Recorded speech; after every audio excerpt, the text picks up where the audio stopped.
Om Namo Narayana. We're working our way through the Srimad Bhagavatam.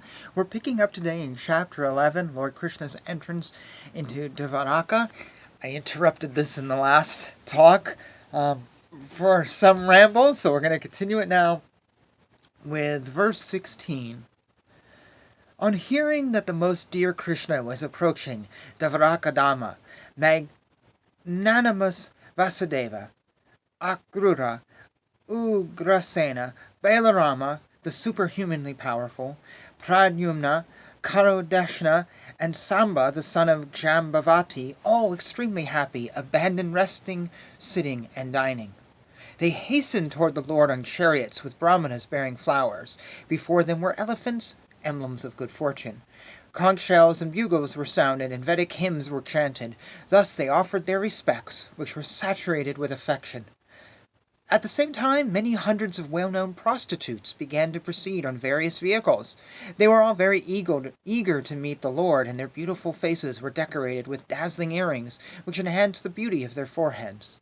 Expert dramatists, artists, dancers, singers, historians, genealogists, and learned speakers all gave their respective contributions, being inspired by the superhuman pastimes of the Lord.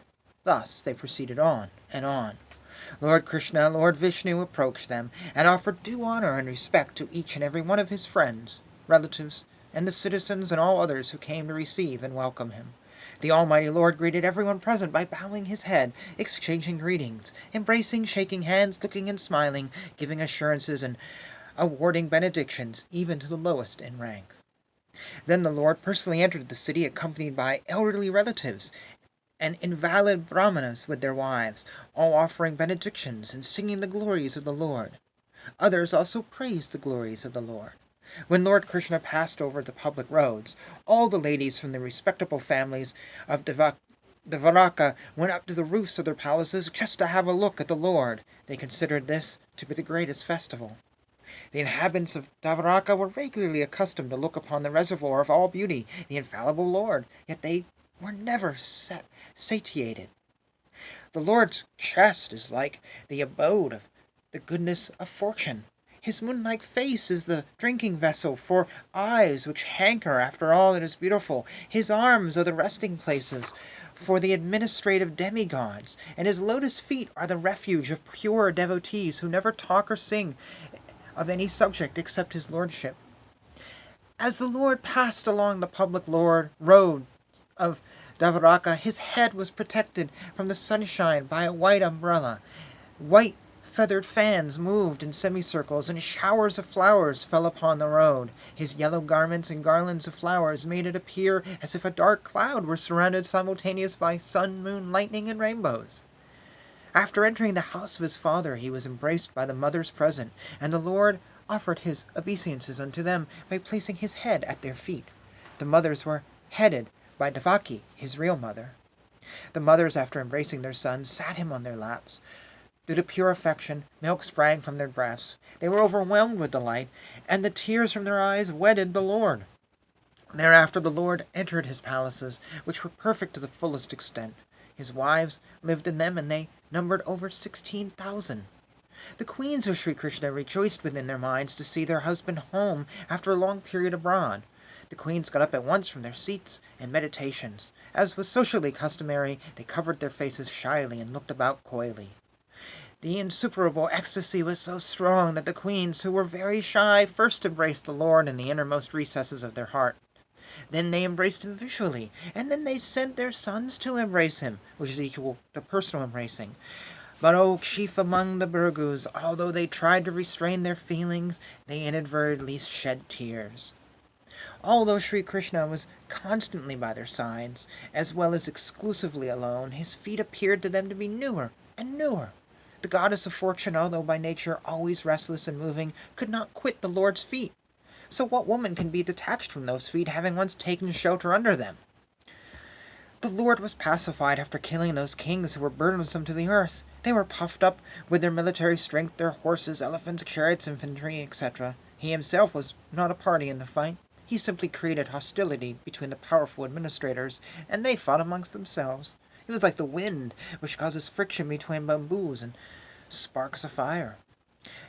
Sri Krishna, out of his causeless mercy, appeared on the planet by his internal potency and enjoyed himself amongst competent women as if he were engaging in mundane affairs. All of the queen's beautiful smiles and furtive glances were all spotless and exciting, and although they could conquer Cupid himself by making him give up his bow in frustration, and although even the tolerant Shiva could fall victim to them, still, despite all their magical feats and attractions, they could not agitate the senses of the Lord. The common materialistic conditioned souls speculate that the Lord is one of them.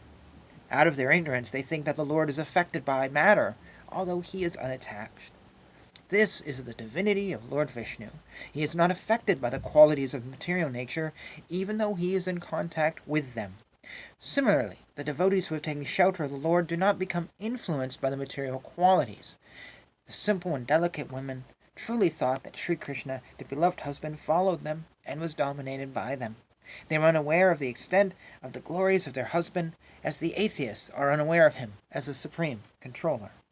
And thus ends chapter 11. To me, I read this and it seems unbelievable. I mean, an entire city turns out for him and all his wives. How many hundred of them are 16,000 of them are hugging him. I know how many people Amma hugs in a day.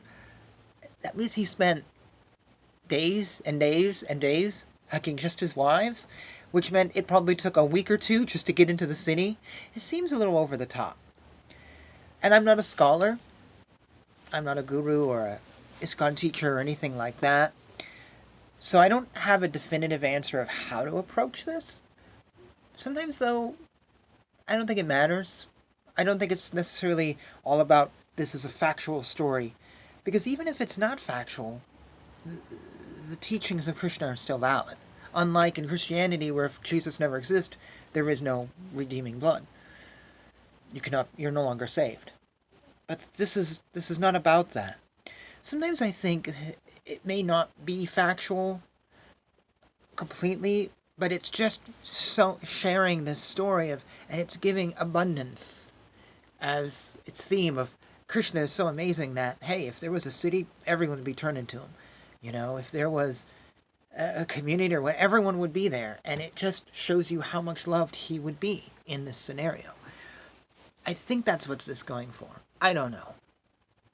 I live in a town of, 68,000 people. Yeah, for all of them to turn out would be insane. I don't know.